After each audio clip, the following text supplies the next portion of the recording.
we're really ahead of the curve on this. Okay. Okay, good evening, everybody. Welcome to our October 27th City Council meeting. So I will call the meeting to order.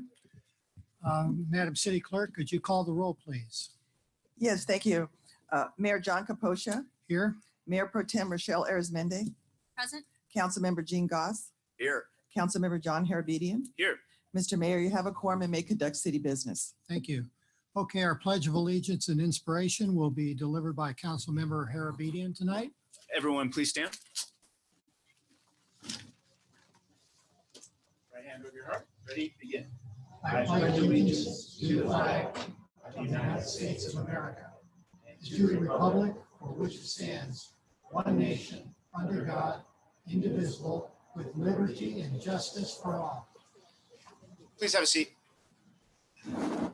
My inspiration is going to be very brief. It's Game 6 of the World Series. The Los Angeles Dodgers are in it. It's a 32-year slump, drought, curse, whatever you want to call it. Go Dodgers. That's the inspiration. God bless you guys for being here. Okay, thank you. Okay, thank you, Councilmember Harabedian. Okay, approval of the meeting agenda. So do we have any changes to the agenda? Mayor, staff would like council to pull public hearing item number 3, ordinance 1432, and send it back to the planning commission so they can review suggested revisions. Yeah, well, you know, here we're going again with this, but we have a proposal on our agenda that I certainly was ready to approve, and the planning commission is requesting to see it again because they hadn't seen the suggestions that staff made. So Mayor Pro Tem and I will write a letter and send it to the planning commission tomorrow to be perfectly clear on what we're expecting for the changes in the parking code. So we're pulling that item. Yes, we're going to Okay. pull it. Yeah. With that change, I'll move for approval. Second. Okay, Madam City Clerk, will you call for the vote? Mayor Caposcia, Yes. Mayor Pro Tem Arizmendi. Aye. Councilmember Goss, Aye. Councilmember Harabedian. Aye. The motion to approve the agenda as amended was passed by unanimous vote. Okay, thank you, Madam City Clerk. Okay, approval of the meeting minutes. Any changes to the minutes? I don't have any. Move to approve. I'll second. Okay, Madam City. Do we, by the way, do we have to, we don't, about to ask that. Do we still have to do roll call or can we? yeah, we're not doing it. Virtually. Okay, You don't need to have roll call anymore. all right. All in favor? Aye. Aye. None opposed, approved unanimously. Okay, Mayor and City Council reports. Anybody? Nothing for me. No report here. Just a big congratulations to Sierra Madre Playhouse for their new marquee. We had a relighting or lighting, yay. And special thanks to the Gordons, Christian, and Estelle for all of their work behind and all the donors. So congratulations, and drive down the boulevard to check it out. Yeah, thank you. Yeah, looking forward to the day when they can resume full business, but it was really great to be there and be part of it. It was really, it looks great. And, city made a little contribution to that. And we're very proud of that. We think it's it's a landmark to Sierra Madre. And it's certainly something that we're all proud of. So thank you. Okay, public comment. I will open it up to the public for comment for any item that is not on the agenda. And we'll just ask everybody to keep your comments to 3 minutes. And please state your name and your place of residence. Yes, good evening. My name is Robert Parkhurst, 375 East Grandview Avenue. Since you have pulled ordinance 1431 from the agenda, I would recommend that you don't bring it back until December 8th. My logic on this is because you would have the first reading of that item on November 10th, and then the second reading on December 8th, since there's no meeting on November 24th. And what will happen is that then you would have a decision that goes across 2 city councils. And I think for discussion and continuity, I would encourage you to have ordinance 1431 put on the agenda on the December 8th meeting. Thank you. Okay, thank you.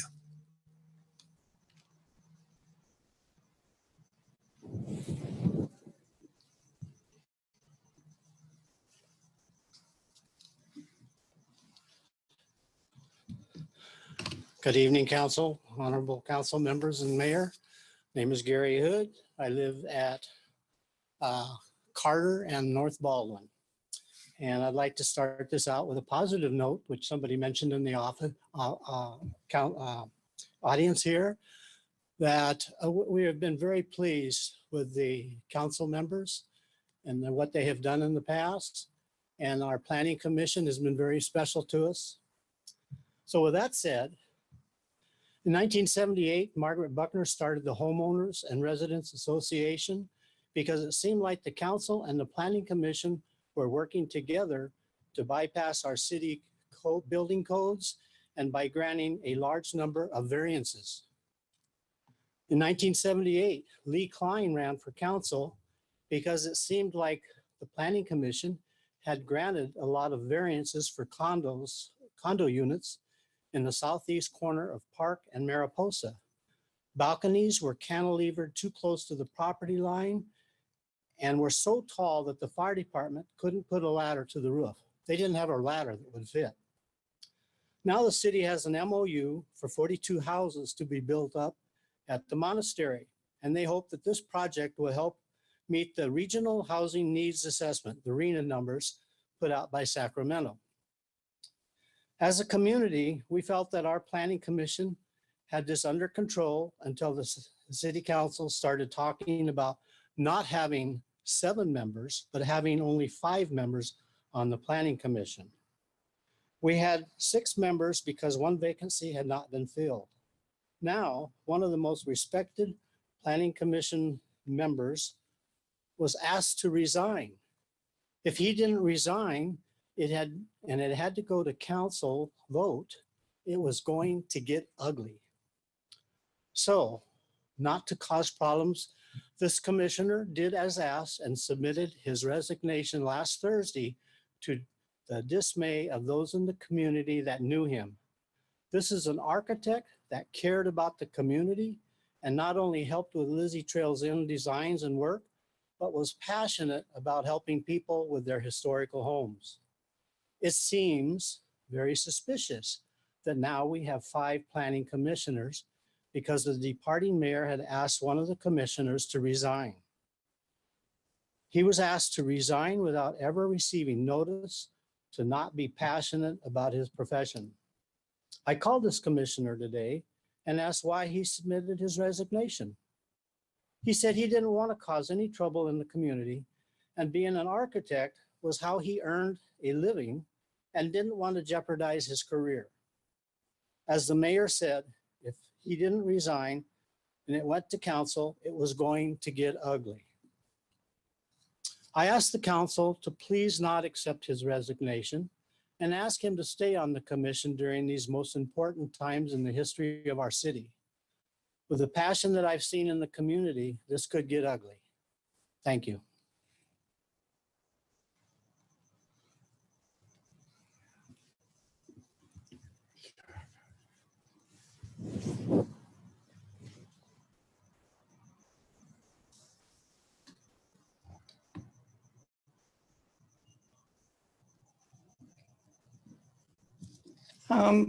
Mayor Capocha and council members. Joe Catalano, a member of the Planning Commission, was asked to resign, and he did. But I am asking the council to reconsider acceptance of that resignation. Mr. Catalano is not only a valued member of the community, but has the expertise and experience which deems him worthy of being a commissioner. Mr. Catalano was asked to resign by our mayor and threatened that if he didn't resign, the item would be agendized and he would summarily be fired at this council meeting. The reason being that his behavior towards citizens and staff was unacceptable. An example was given that Joe was rude to an applicant because he said a housing project was ugly, for which he apologized later. Joe told me he was never asked to tone down his rhetoric prior to being asked for his resignation. I have been a regular attendee or viewer of many years of planning commission meetings, and I've seen much worse from past and present commissioners. And in speaking with others, none of us have seen something from Joe so egregious that he should be fired. It seems, though, that Mr. Catalano has been the most outspoken about the design review revision. That, as well as the fact that the council in a previous meeting voted to reduce all commissioners to 5 members instead of 7. However, when a very important development issue is at hand, when a new council is about to be seated, it doesn't make sense to fire an experienced and knowledgeable commissioner who has worked well with the remaining commission members to bring the best planning that the city deserves and receives. Please reconsider and reinstate Mr. Catalano to the commission. Thank you.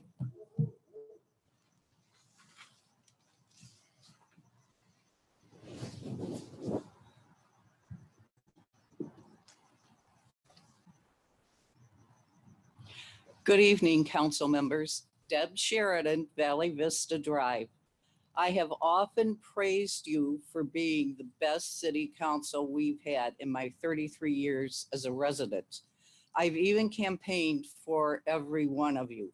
Tonight, I'm here because what you have done is unconscionable. In July, you reduced the commissions, including the Planning Commission, from 7 commissioners to 5. You listened to several of us who are or were commissioners as well as residents speak about the importance of having 7-member commissions, especially the Planning Commission. You still reduced the number. Now, Mayor Kaposha, for no real reason except that the Planning Commission still had 6 commissioners, you have demanded the resignation of one of our fine commissioners, Joe Catalano. Mr. Catalano was the vice chair of the commission who offered useful insight into what was being discussed. Mayor Kaposha, I remind you that you were the one who recommended him to the council. What is going on here? Why would you do this just as you are going to seat a new city council? Council, do you really want this to be your last act? It's my understanding that you can reinstate Mr. Catalano to the commission, and I strongly urge you to do so. As a city, we have a huge project looming ahead of us, the likes of One Carter and Measure V. Why in the world would you weaken the voice of the people now? I repeat, this is unconscionable. Thank you.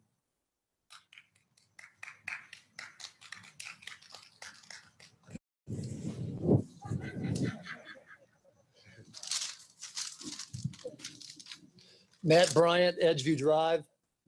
First, let me say it's good to see everybody. I haven't seen any of you in person in probably at least 8 months, so you guys all look well and healthy. I want to say too that I was very surprised and disappointed that Joe Catalano was asked to resign. He was given a high noon deadline of, I think, noon to do that. I've gone to planning commission meetings. Joe has been, he's been a great planning commissioner. I've never seen him act untoward towards anybody.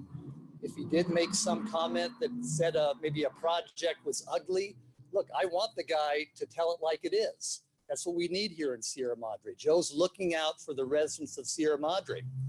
And keep in mind that the Planning Commission, I kind of see it as the people, the residents' seat at the table.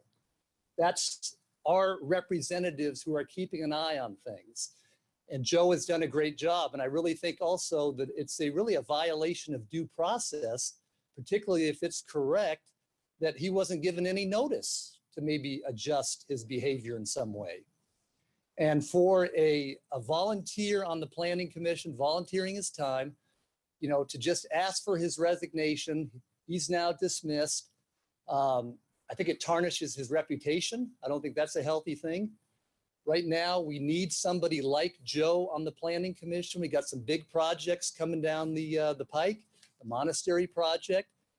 Joe has a lot of experience, and I think it would be a huge mistake to have him off the planning commission. So I'd urge each of you, even though he was requested to submit his resignation. I understand he kind of did it under duress.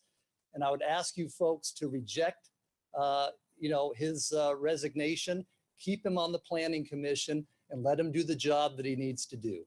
Thank you very much.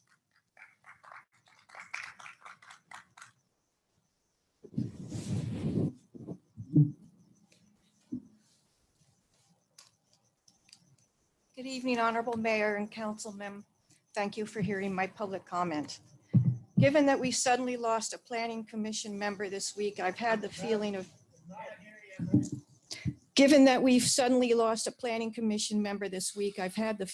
being in a dictatorship. Mayor Capaccio requested Joe Catalano, a very favored planning commissioner, to resign. Apparently, Commissioner Catalano spoke in a way that the mayor did not favor. Did the mayor discuss it with council in a public forum? No. Was there any notification as to the mayor's distaste for Commissioner Catalano? No.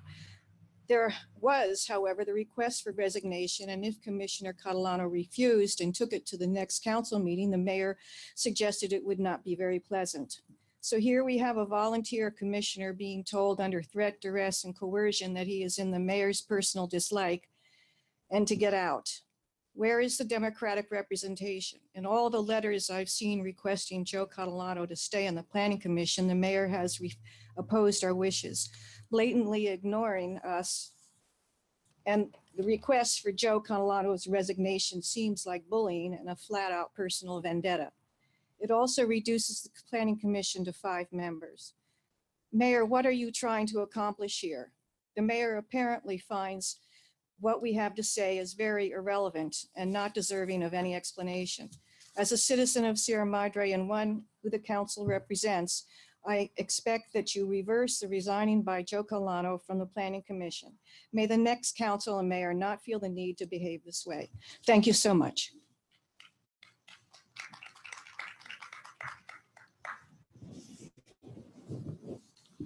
Is there anyone else who would like to make a public comment?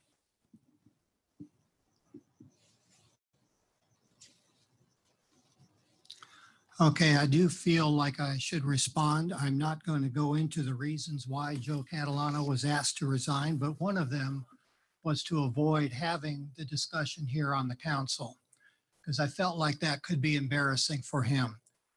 I did not threaten him. I simply gave him a choice. The choice was his, and he chose to resign. He could have had it agendized, and we could be discussing it here tonight. Comment was made that there was no real reason. Anybody who knows me would know that I would never do something like this without having a good reason. I believe that I thought it through very carefully and made a decision that I felt was in the best interest of Sierra Madre. Regarding tarnishing his reputation, nobody would even has to know why it happened. We wouldn't even be talking about it here tonight if he did not go to you and tell you why this happened. And most of you know why it is, but none of you mentioned it at the podium. So I'm not going to go into it, but that was Joe's choice to go to you instead of just resigning as I'd asked him to do. So if his reputation is tarnished, it's because there's been a lot of discussion about it that is inappropriate. Regarding a dictatorship, I mean, we're a council of 5 and here we are 4. I don't think I have any undue sway over my fellow council members, as anybody who's been watching these council meetings for the past 8 years would realize.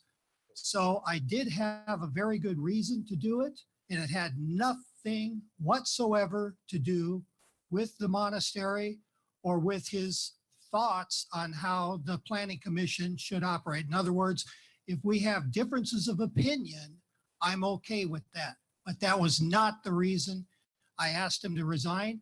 And those of you who spoke to him know what the reason is, and I'm not going to discuss that here, and I won't have any further comment on it. So with that, let's move on. I'll close public comment and let's move on to the consent calendar. Can I make one comment, please? No, it's closed. You've had your opportunity. Thank you. I'd like to correct you. He did not come to us. Okay, good. That is not true because you wouldn't have even heard about it if that isn't the case. I made a Madam City friendly Clerk, phone call and he happened to mention it. Madam City Clerk, can we go ahead and move on with the consent calendar? Thank you, Mr. Mayor. Consent item A, consideration of resolution 20-68 approving certain demands. Item B, consideration of third amendment to the city manager's employment contract.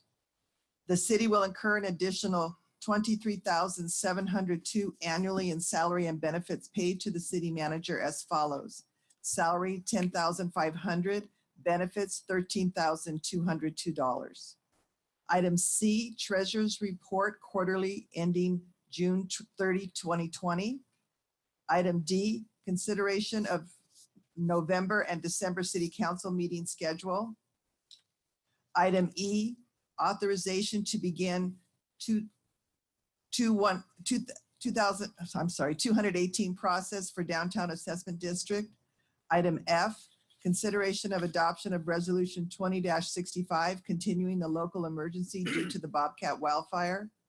And the last item is H, consideration of a request to amend Karen Warner Associates Professional Services Agreement to include CEQA environmental review and updating other elements of the general plan as part of the housing element update 2021 to 2029 and authorizing application for and receipt of local early action planning grant program.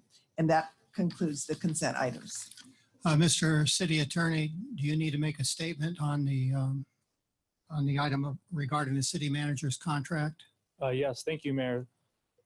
In the city manager's contract, the date needs to be corrected. It currently reads that the effective date is October 23rd, 2021. It should read that the effective date is October 23rd, 2020. Don't we have to also report out on the terms, or was that sufficient in the summary? That's sufficient. Okay, great. Thank you. Okay, any questions regarding the consent calendar?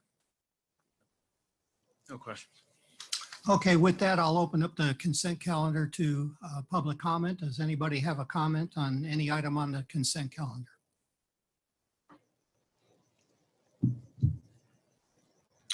Okay, seeing no one, I'll close public comment on that and bring it back to the council. Does anybody care to make a motion? Quick comment on Sure. consent item number 3, which is the treasurer's report. And it shows that, and this is something we've talked about as a council, it shows that on $21 million of savings, essentially, we earn an annual interest income of about $310,000. And that consists of LAIF, which is a local investment fund that we invest in, and also U.S. Treasuries. And I do think that as we go forward and as we see more of a crunch on local revenue, not only from COVID, but for other reasons, I do think that we need to be keenly focused on trying to increase our annual interest income on that money. And it's going to be for a future city council member, but two of you are going to be handling it. But I do think that we have a nice nest egg, and hopefully we can get more interest income. Unless there's any other comments, I'll move to approve the consent calendar. Second. Okay, all in favor? Aye. Okay, passes unanimously. Thank you. Okay.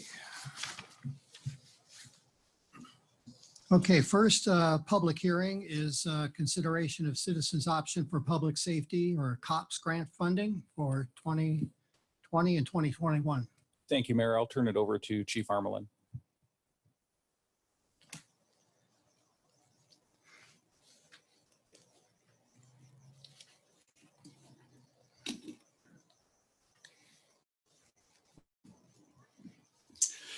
Good evening, Mr. Mayor and honorable city council members. on this eve that our Dodgers are going to win their 7th World Series title, I wanted to speak to you briefly about the COPS grant. So we're due to receive our 2021 disbursement of the COPS grant.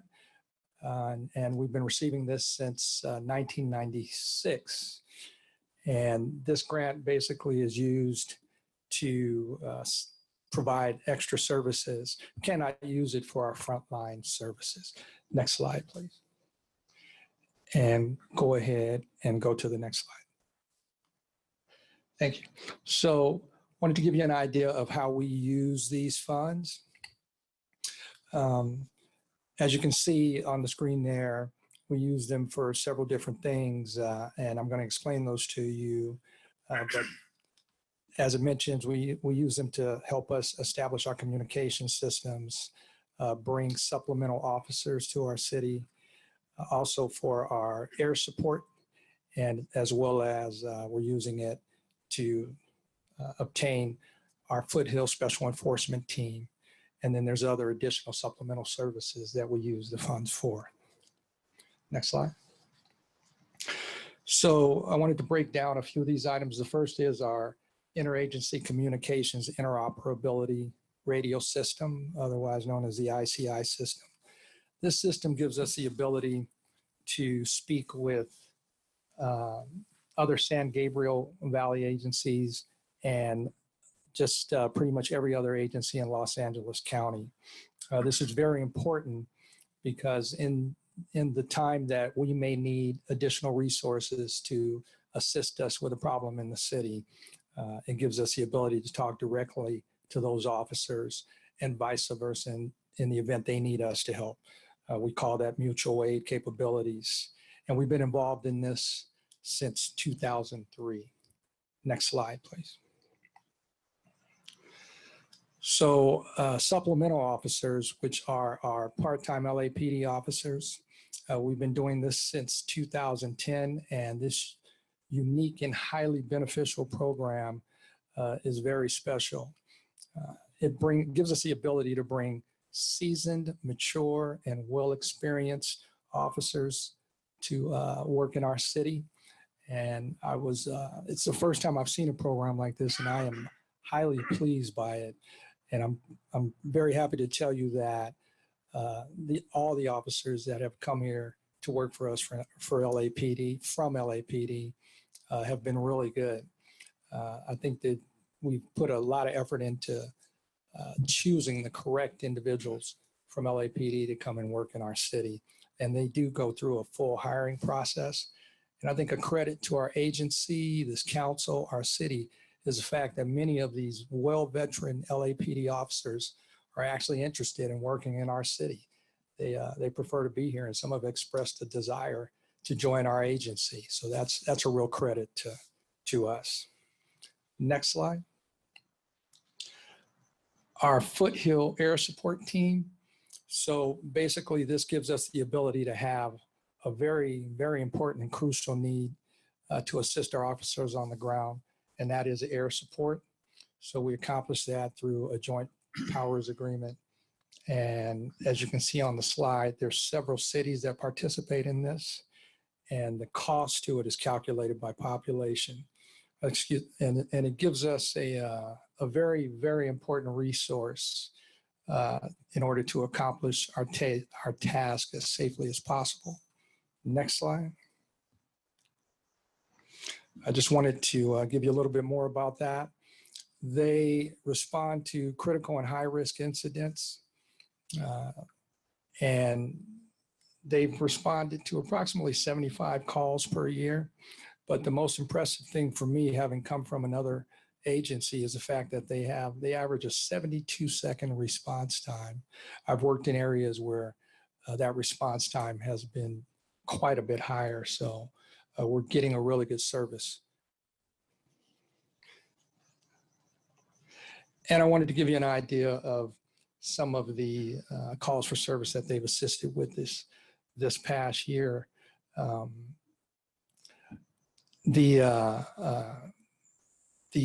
top entry there where it talks about where they assisted with the arrest of a felony theft and weapons possession suspect. That was just recently. And because they were able to get here in such a quick response time, we were able to catch an individual who was actually committing a theft crime within our borders. And the shots fired call, if you remember, I ran out of the last council meeting we had here, and that's because we had believed that we had a possible shots fired call. I'm happy to tell you that it turns out that was an individual in a backyard with a BB gun. But thanks to thanks to the fast support folks, we were able to handle that as safely as possible and get all the persons out of the house and make the determination that we did not, in fact, have a weapon being fired in our city. And the next slide. So this is about our Foothill Special Enforcement Team. And this is basically our opportunity to have our officers participate in what is basically a highly experienced tactical team.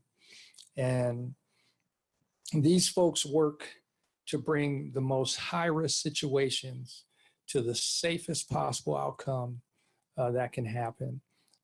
I appreciate the fact that not only will it give our officers the ability to participate as tactical operators, but it also gives our personnel a chance to work as hostage negotiators, as well as our dispatch personnel get an opportunity to work as a tactical dispatcher. This is going to give us the ability to bring valuable training and experience back to our personnel.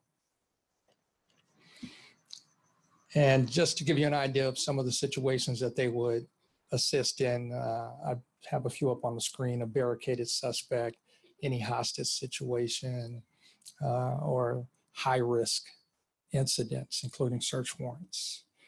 And I just wanted to add that at the lead slide, I spoke about additional support services. And one of the things that we're looking at for those funds is to revamp and improve our bike team and get bike teams out on the street here in Sierra Madre. Thank you very much. That's all I have, and I'll answer any questions you may have. Okay, thank you, Chief. Any questions? Let's have a quick question. Thank you, Chief, for that report. It's an expected appropriation. I understand that's historically what we've been receiving. When do we expect to know the final number? And is there an expectation, a decrease due to maybe the pandemic and a reduction in any other federal funds or state funds? I don't believe there's going to be a decrease. I haven't heard anything about a decrease occurring, ma'am. I'm not, and I apologize, I'm not exactly sure when the funds get. Mayor Pro Tem, the COPS grant is funded from vehicle license fees. We don't anticipate there being a decrease. It's a 0.15% expenditure on VLF. And we should know by the end of the year, about the calendar year, but we don't anticipate a decrease. We actually think it'll go up a little bit. Thank you. Okay, other questions? Okay, thank you, Chief. Yes, sir. Thank you.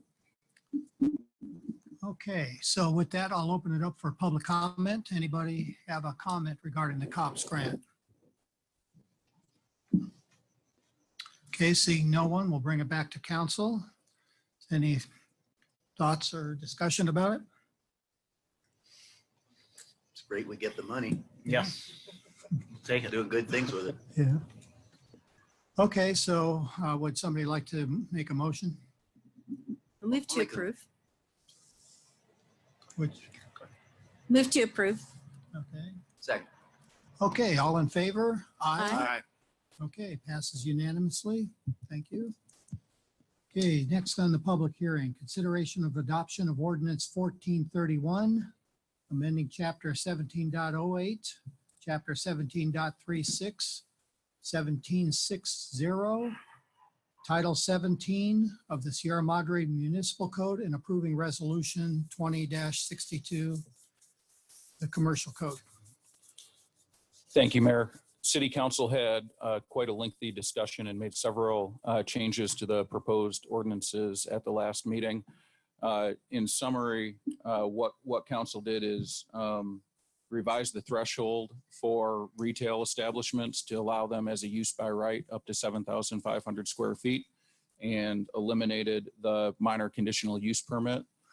In layman's term, what council did is made changes to reduce cost, times, and bureaucracy quite substantially and make it much easier to open a business.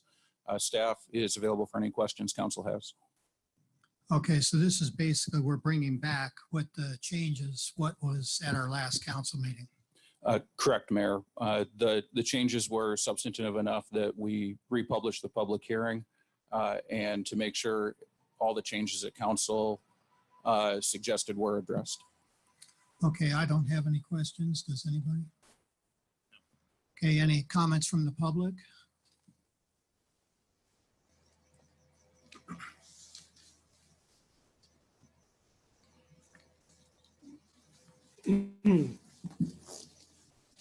Good evening, David Gordon, Fairview Avenue. I intend to speak about the commercial code and about the design review. And I would have spoken about parking as well had it not been removed from the agenda.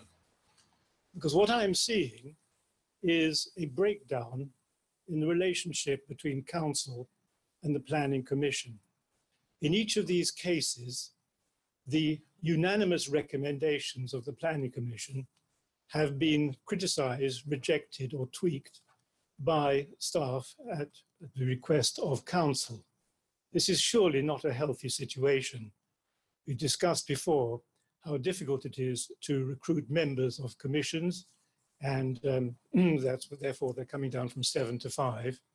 But if they're treated in this way, it can be difficult to find people who come forward. Talking about the commercial code itself, I quote from a letter that was sent to council by John Hutt on October the 10th. I want to reiterate the unanimous support of the Planning Commission for the amendments proposed by Ordinance 1431, provide background detail on them, and to clarify some issues raised in the staff report. He goes on to say the staff report critiques some of our proposed revisions as not being consistent with your directions to us and lists a 5-point summary of such direction. And he concludes by referring to the Montecito issue, where the Planning Commission was criticized for discussing Montecito when they were specifically told not to. And then he says, our proposed codes do exactly as directed, which is the one exception before, which is only to deal with Montecito in terms of its relevance to other issues. So they were obeying their orders. So with the case of the commercial code, I would recommend that either the recommendation of the Planning Commission be followed, or that the consideration of this issue be deferred to a new council. And I would recommend that a new council takes emergency measures to repair the relationship between the Planning Commission, 5 people now, who spend a huge amount of time going over the considerable detail that planning requires, and that they have perhaps a joint meeting to work out a common philosophy so that we don't see any more of this disrepair between the council and the Planning Commission. Thank you. Thank you.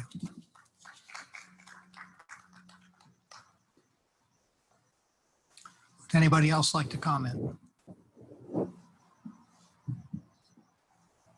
Okay, I'll close that and we'll bring it back to council. Any comments or thoughts? I just wanted to say that the city manager's characterization of the changes in tonight's document are, the way I saw it, the precise changes that we gave him direction and staff direction to do in the last meeting. So I'm satisfied with it. I thought he stated it succinctly better than I could. Yeah, and I'll just reiterate, as I did last meeting, my thanks to the Planning Commission for all the hard work. I mean, I think that this final document actually probably incorporates 95% of what they did. And to the extent that there were changes that adhered to the direction that we originally gave.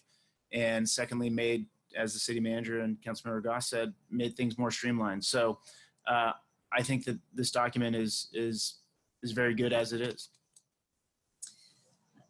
I can just echo what my colleagues have said, but my concern during our last meeting really were some of those items that the city council had provided for direction. And just to recapture or summarize, it was back in May 28, 2019, when the city council provided specific policy direction. So it's definitely been over a year. And it was to level the playing field, to not favor one land use over another, to not impose distance requirements between businesses or limitations by location, number, or type of use, not to include Montecito District in the commercial code updates, and to include recommendations to reduce parking regulations. So as staff went through the proposed commercial code, they're able to address those areas where it did conflict with a policy direction of city council. And what I see before us today does comply. And yes, special thanks to our planning commission that really went through this in detail. But I think where it is now is in alignment with what we had recommended for policy direction. Okay. All right. I'll move to approve. Second. Okay, all in favor? Aye. Okay, passes unanimously. Okay, number 3 is pulled, public hearing number 3. And number 4 is amendments to the municipal code to streamline the design review process. Thank you, Mayor. I'll turn it over to the city attorney for a brief presentation.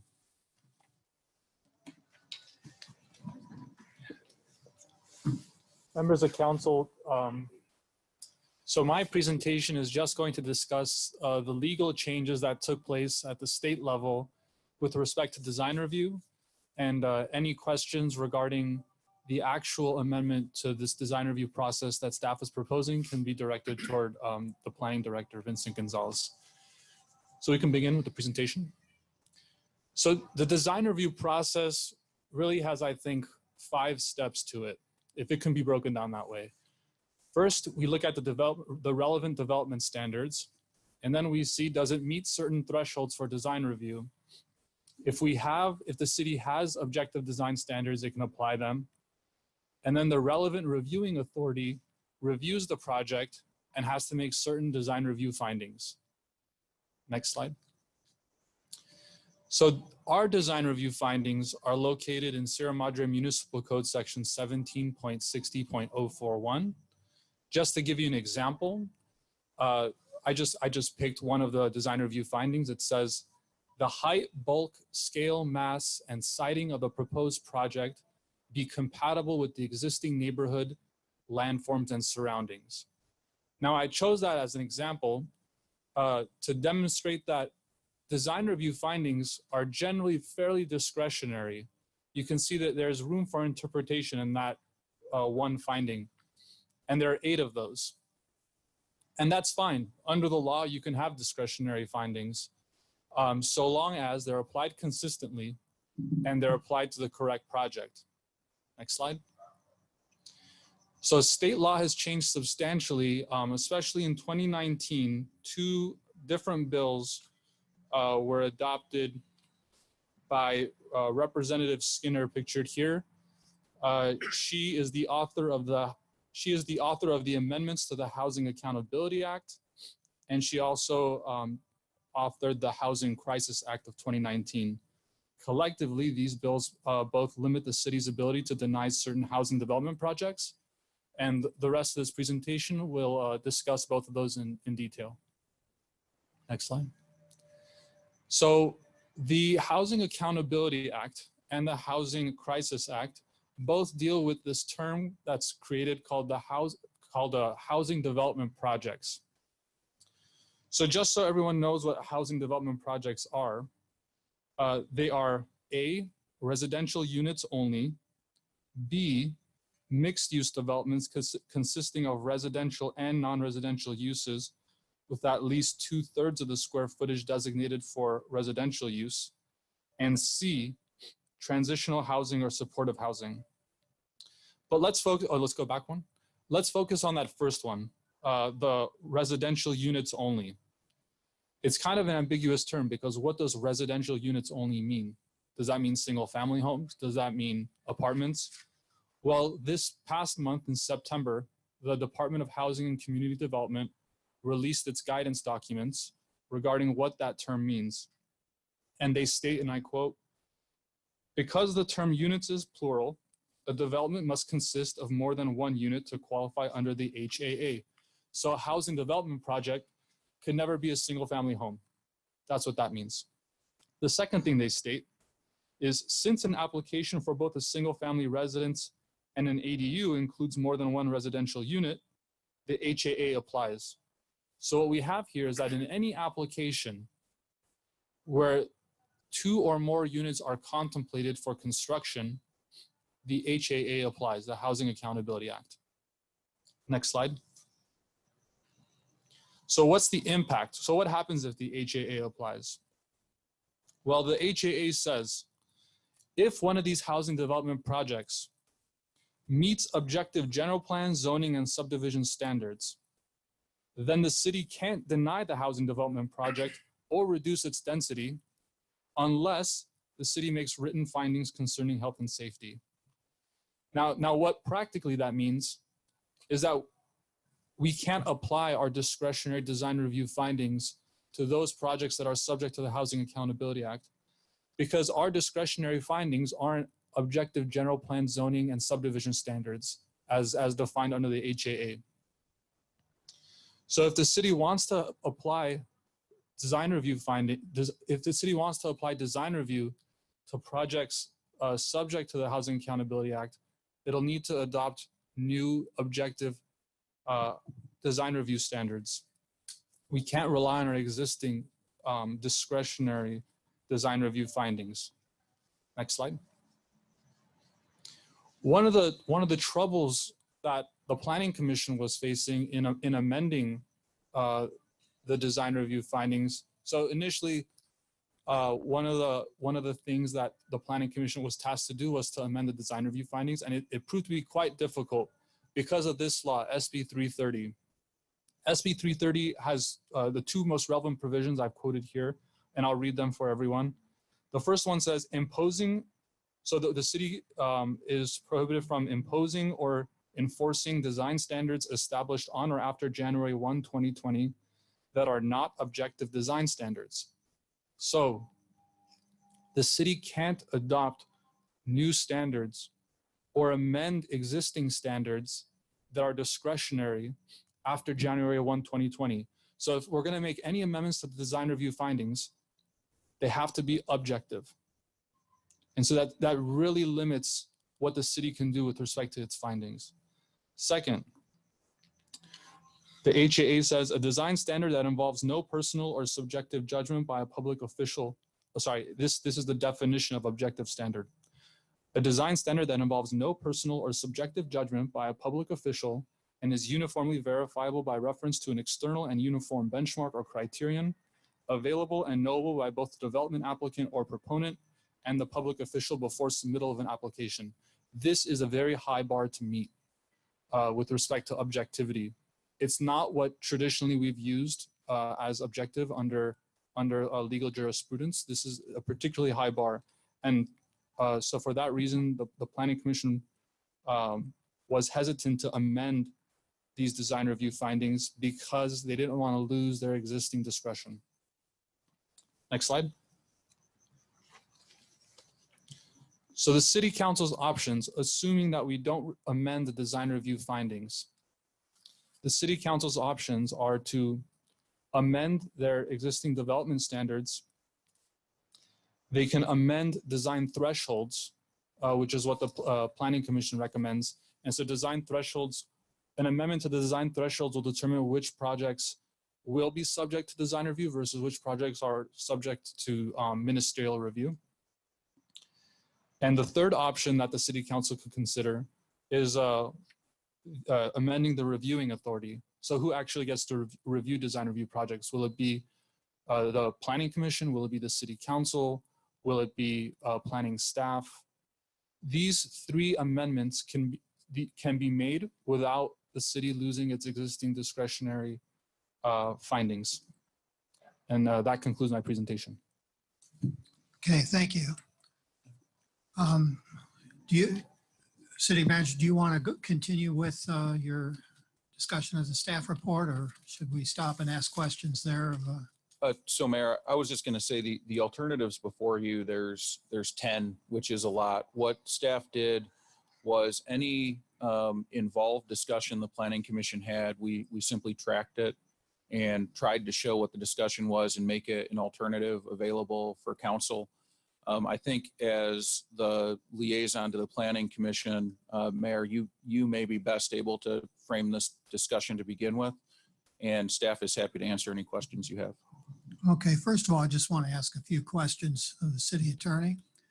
Is, number one, the JADU is an attachment to a dwelling.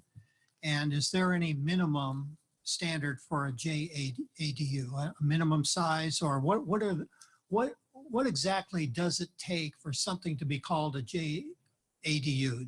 I know you need an external door.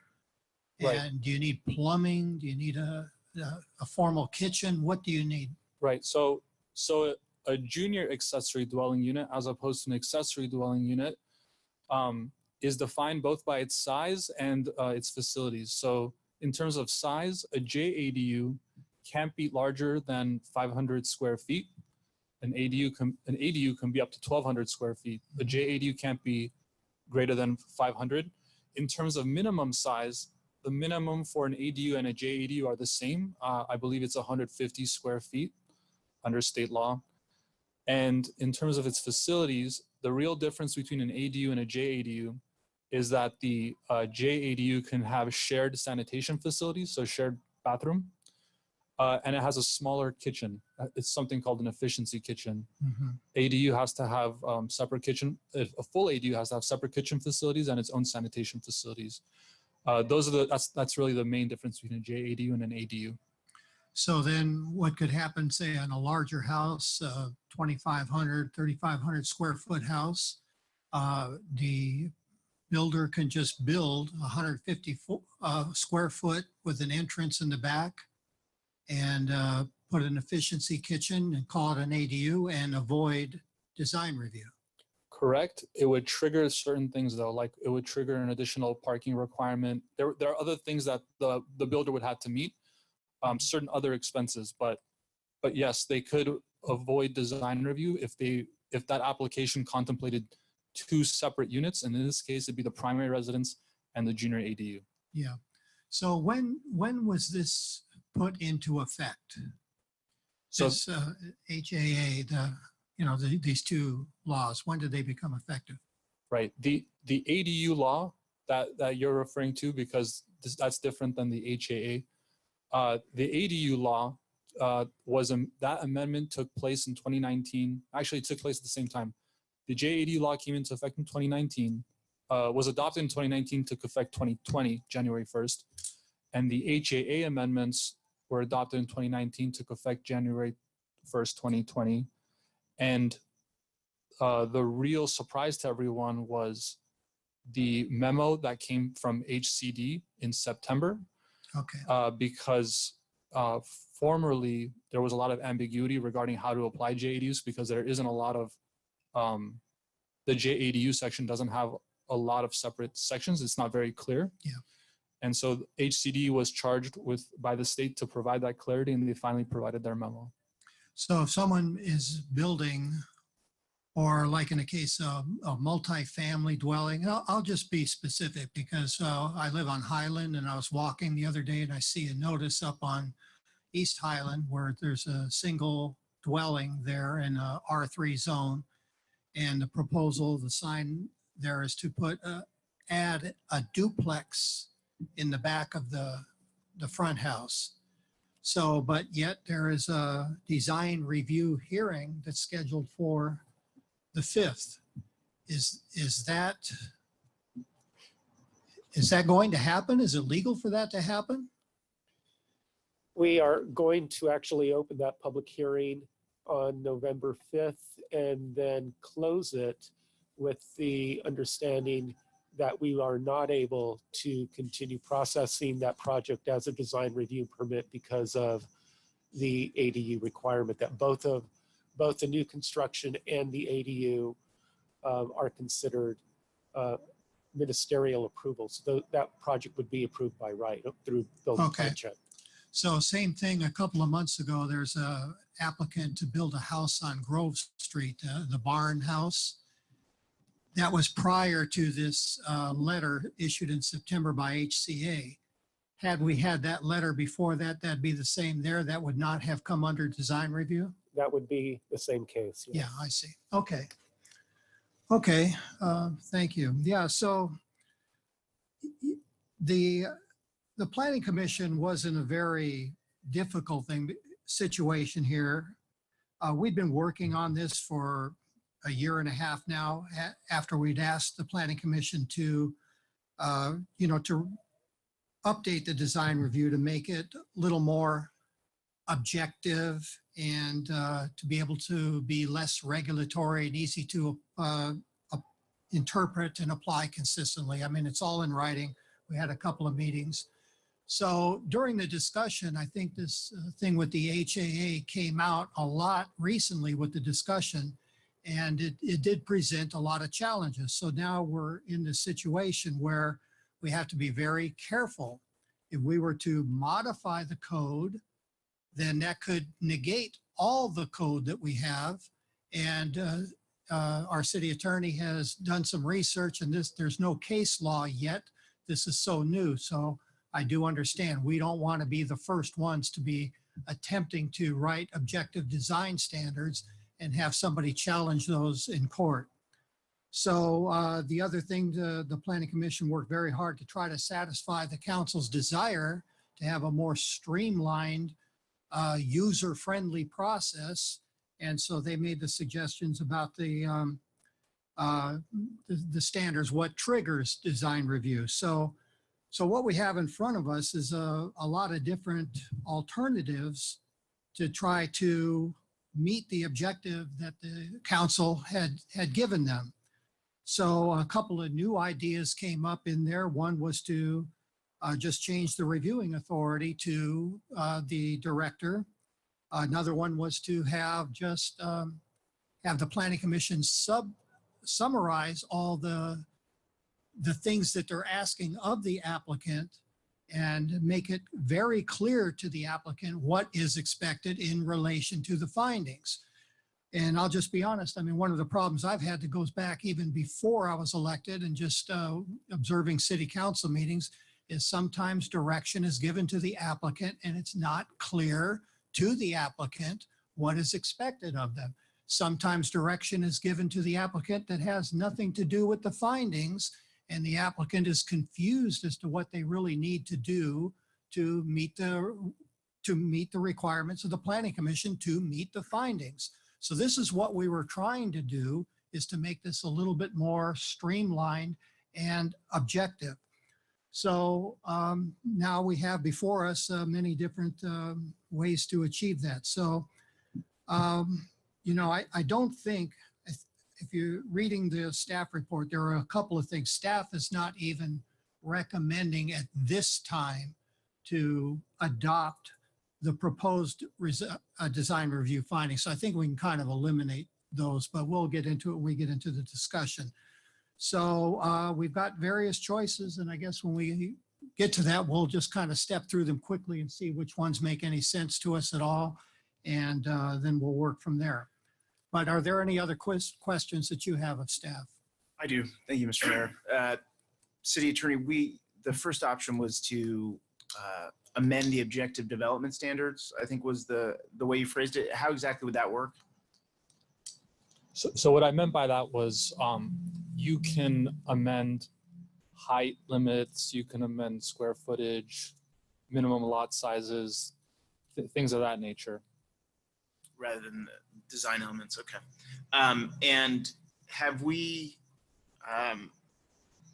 how many projects, since we didn't have design review for the history of Sierra Madre up until 2.5 years ago or whenever it was, how many projects have come before the Planning Commission for design review? you want me to answer? Sure. So, Councilmember Harebeady, in the past 2 years, I believe there's been a total of 21 projects. 15 of those were for some type of, in addition to a home that already existed. 6 were a design review to a new construction.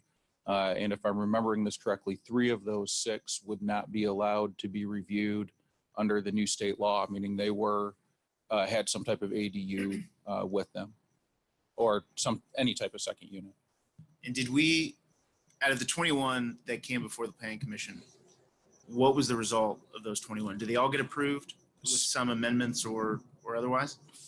15 have been approved, 6 are pending. 1 was appealed to council, and council overturned the Planning Commission. 14 were approved by the Planning Commission.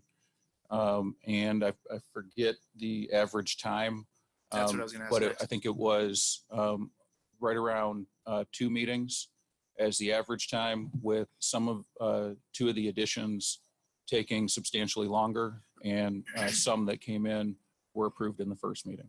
And the cost of a design review permit is how much? It's just over $5,300. $5,300, you said? Yes. Thank you. Any other questions? Okay, with that, we'll open it up for public discussion. Anybody like to comment?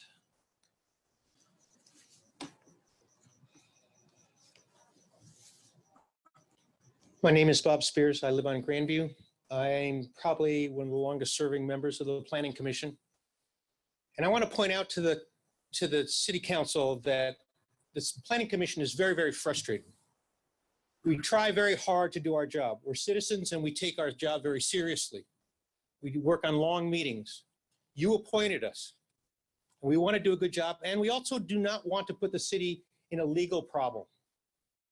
So we are very careful not to go out on a limb if we don't have to. I will give you an example of the problems that we have. It's the item that you had to pull tonight. There was a problem between the City Council, city staff, and the Planning Commission. And it falls into the fact that there is no communication between the three entities. We are like blind people trying to figure out what you want us to do. You have not been very clear, but you have been very careful to overrule us or to cut us off.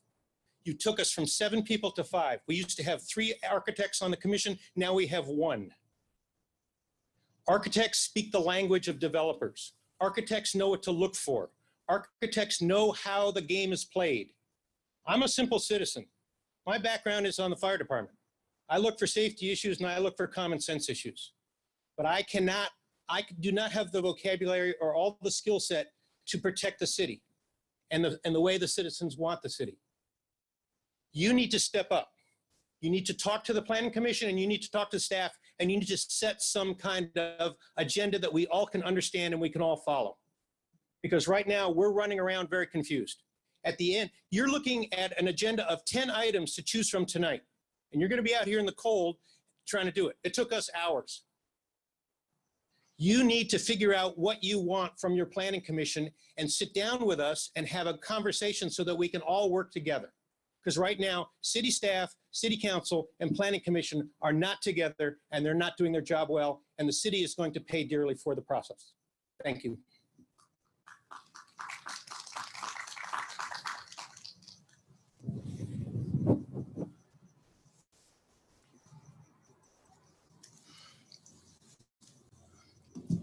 Robert Parkhurst, Grandview. I do want to amend one thing that I said earlier. I mentioned Ordinance 1431, and I did mean Ordinance 1432 on parking when you bring that back before council. So the city attorney did point out about the SB 330 that prohibits cities from imposing subjective design standards. And going through and looking at the alternatives before you tonight, I'm concerned that Alternative 6 modifies the design review criteria. And I believe people have already said, this sets up the city to potential lawsuit. It makes it difficult for us to change the criteria in the future. It also loses our ability to have discretionary findings. And to the best of my knowledge, since this law has gone into effect this year, we'd be the first city in the state to change our design criteria. As a small city, we routinely punch above our weight, but we're a fast follower. And we should take that in mind and follow much larger cities as this process gets worked out. And for that reason, I oppose Alternative 6 that's before you. I do support Alternative 4. It provides clear thresholds based on project size and a straightforward process for the review of projects. I also am in support of Alternative 5 that provides valuable written feedback to applications before the city and the commission. Thank you very much.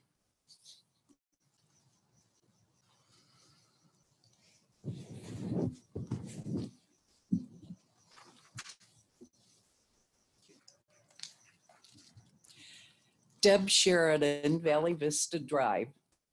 Over the past several years, I've watched most of the Planning Commission meetings. I took notes and I reported back to the Preserve Sierra Madre Steering Committee. And I'm just speaking as an individual, but I wanted to let you know why I don't miss these meetings. In other words, I have seen how difficult it is to be a planning commissioner. We've been fortunate to have planning commissioners who have such expertise and who care so much about our town. And you just heard that from Mr. Spears. They have worked hard on tightening up the design review standards as were requested by City Council.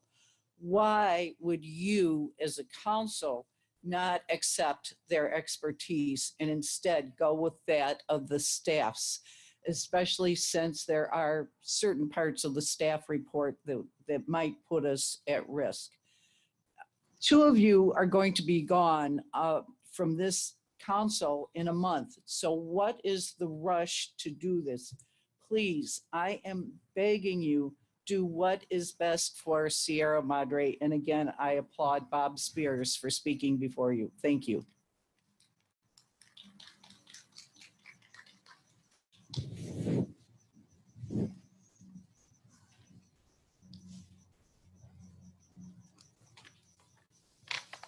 Good evening again, council members. Gary Hood, North Baldwin. I have here some paperwork that came from the city attorney's office regarding an analysis of Sierra Madre's designing review process under the Housing Accountability Act and the Housing Crisis Act. They give a summary, and then down below the summary, they say in bold letters, the existing design review standards are lawful, but may be applied in a way that exposes the city to liability. So we seem to be putting a lot of emphasis on may. And I think that at this time, it needs to be not rushed into. It should be evaluated to what's best for the community. And a thought, if you really care about these RENA numbers, why doesn't the city pass a law that says the only construction that can be done now will be in accordance to the RENA numbers, and until the RENA numbers are met, no other construction could be done. I think we'd reach those RENA numbers real quick. Anyway, I appreciate the attention that's given. I appreciate the work that is given by the Planning Commission. And I think that we have some real serious problems in front of us here that we don't need to be rushing into. Thank you.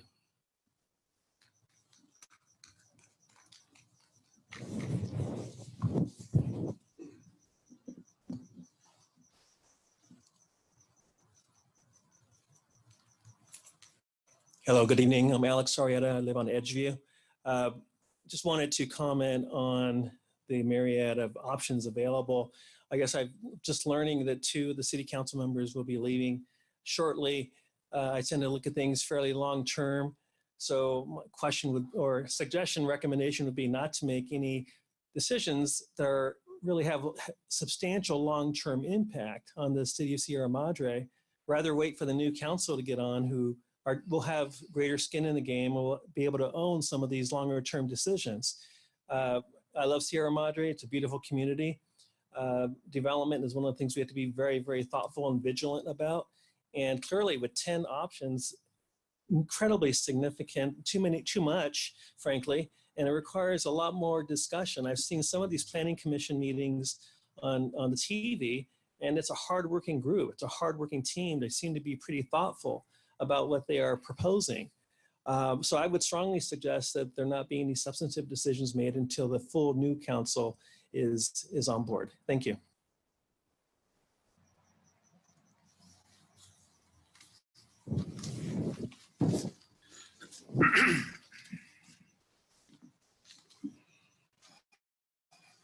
Matt Bryant again, Edgeview Drive.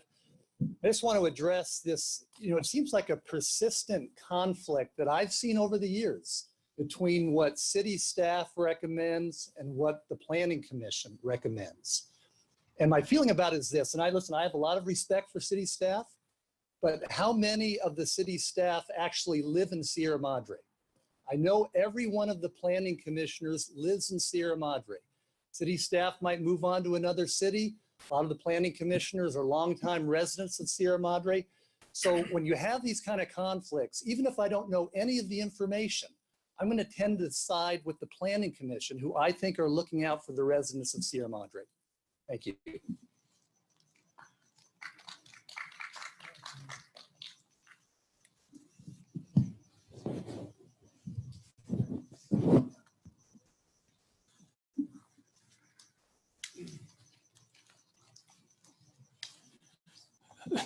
David Gordon, Fairview Avenue. It's getting really cold. It's like England. We have to accept the fact that the state is reducing the power of municipalities to control their housing development. And for good reasons. There is a housing crisis in California. We're not building enough houses. And people like us tend to resist new development. But people like us would like to retain such power as we have over what does get built. And what does get built applies mostly to new single-family houses that don't have ADUs and all these things. So it's a very small number of houses per year that are going to be built new, and quite a small number of additions. I mean, if we're hearing the numbers, 21 over the last 3 years, it's a tiny number. So it doesn't seem to be a good time to change our design review standards, especially as it's now been made clear by our lawyers that they are legal and we don't have to change them. Those proposed by staff are weaker, and the monastery development coming down the road will be the subject of a specific design review as part of the development plan. So the argument is, doesn't matter what happens to the design review standards, it's not going to apply to the monastery. But if the council gives the impression that they are in favor of deregulation and in favor of having lax design standards in general, that will have an impact on the specific design plan that is going to be produced for the monastery. So for that reason, I think we should keep things as they are, trust the unanimous recommendation of the Planning Commission to keep the existing design review standards. They are going to be applied to a diminishing number of cases in future. It's simply not worth changing them.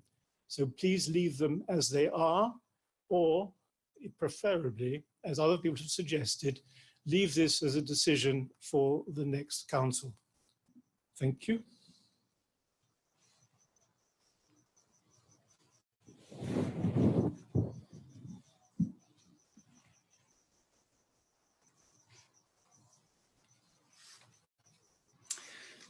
Good evening.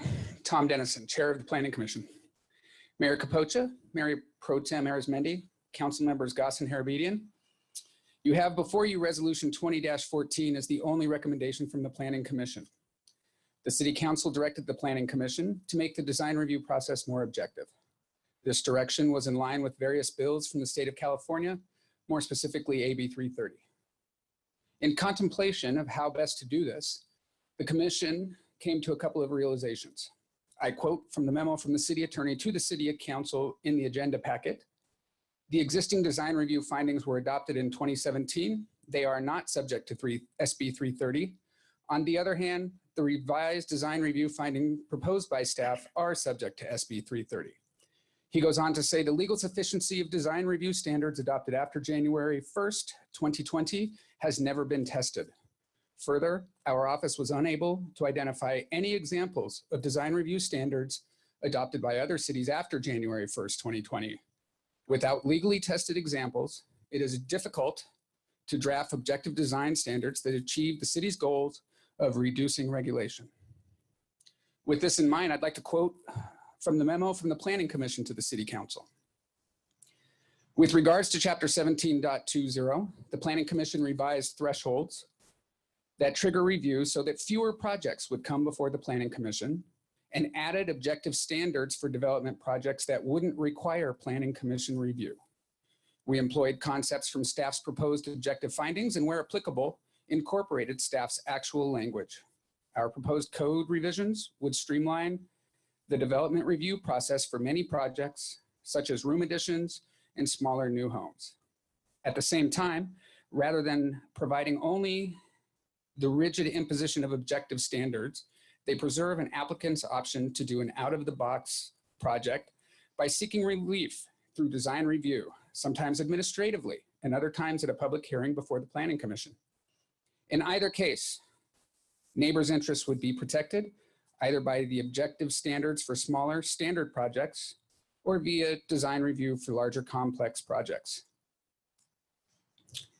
If I may add personally, and not as the chair of the Planning Commission, as a resident in town, I think you guys did a great job on the commercial code. Allowing business to be free to prosper without extra regulation is what we need for the city in the commercial zone. When it comes to the residential zone, I think that letting applicants build by right up to the very limits as currently dictated in town is absolutely fine. The data absolutely shows that many applicants will build up to the very lines of where review kicks in. I think, however, that irreversibly changing the design review process, and as the first city in the state of California to do so, potentially making the city of Sierra Madre into a legal test case without first lessening other levels and standards as a first pass to simplify the design proves, is a chance we should not take. Thank you.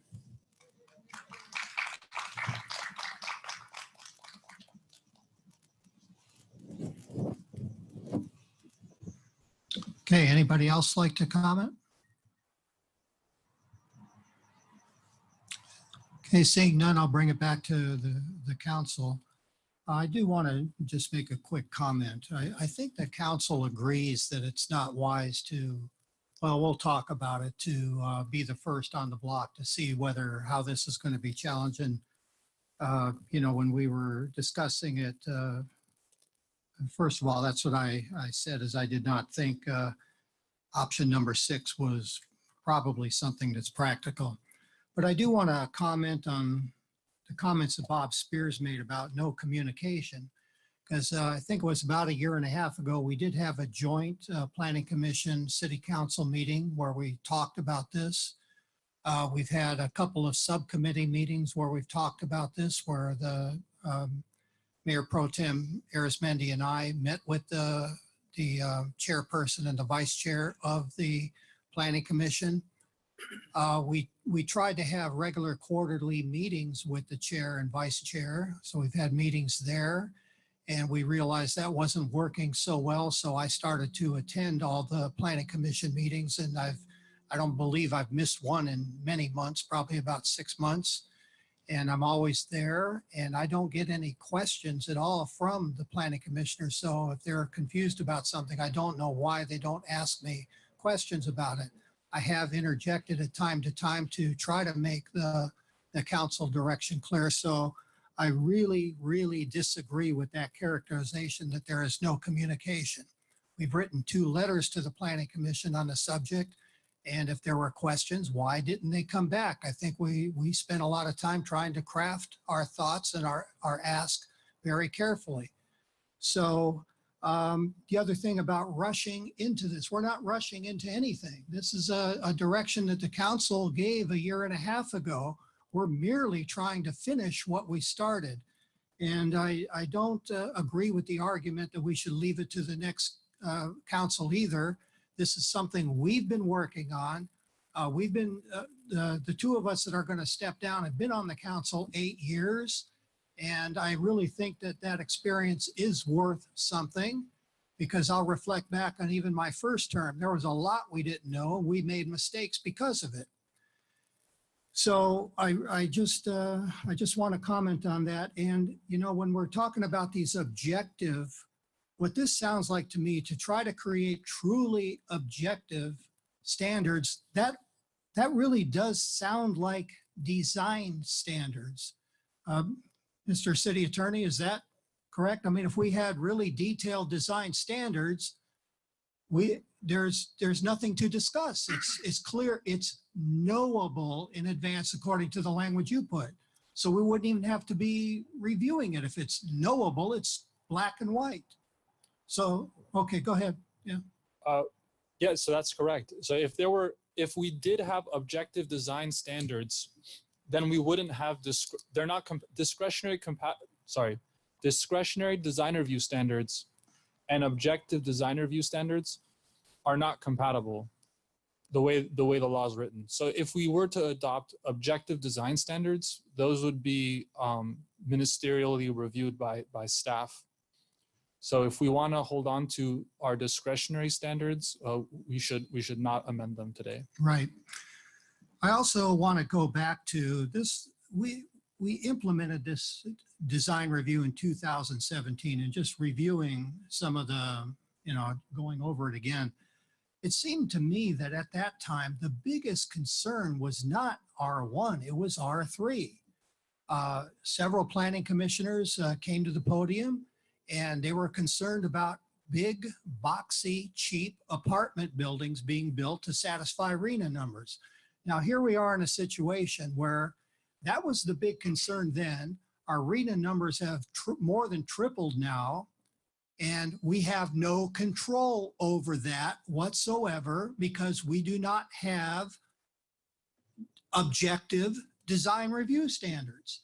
So that was a big concern in 2017, and we kind of got, caught up in this. It's like, yeah, we have to protect against that. Well, so we created something that didn't even apply to the concern. This is something now we're talking about is mostly on R1. And the other thing that was disturbing about that is one of the commissioners just basically admitted that we've been misapplying how we were using a de facto design review when we didn't even have a design review on the code. And we were doing that and basically getting away with it. So there's a lot of history to this, and it is a complicated subject. And I'll just say this, I know a lot of people like Ms. Sheridan been watching she's probably seen more meetings than I have, but our perspective is a little bit different. So the council is really trying to do what's best for the city of Sierra Madre and also be an advocate for those that apply. And I never hear anybody speaking as an advocate of the applicant. So this has been a concern that's been voiced many times by this council amongst all of us. So that's something that we are trying to fix. So I'll probably have a little bit more to say, but see what comments everybody else has here before we actually get into reviewing some of this stuff. Yeah, and I'll jump in there. I think just the brief history, I agree with everything the mayor said. And to give a brief history, I mean, we didn't have design review for 111 years. And we really, in my mind, adopted it for two reasons. And this was four of the five were here when we did it. And we really did it for multi-unit structures, big structures there was a tidal wave, we thought, coming in because of RENA and other things that were going to be built in Sierra Madre. And we wanted to make sure that we protected. Two, it was because, and there was a commissioner who's on record at least one of those meetings saying we had historically been using the CUP process, a use permit, to be doing design review. And we've been doing it for decades. And many of us, I think all of us uniformly up here spoke against that practice and realized that for us to get away from that, design review, unfortunately, was probably the only thing that we should come up with. I'm on record at the time we came up with the design review standards as being against many of them. I think that it unnecessarily threw a lot of our residents who were just remodeling their houses into a pretty costly and timely, time-intensive process before our planning commission and our staff to make what I thought were pretty reasonable changes to the house that they had lived in or the house that they just bought. You know, if you wanted to put a second story on a one-story house, all of a sudden you had to get a design review permit. And I think that that bit of history will give you guys a sense as to why this council is so intent on doing this, because about a year and a half ago or even more, we realized after seeing some of the results that the applicants were being thrown into, and to their credit, the planning commissioners were being thrown into an arena where no one really knew what was going on. We had subjective standards.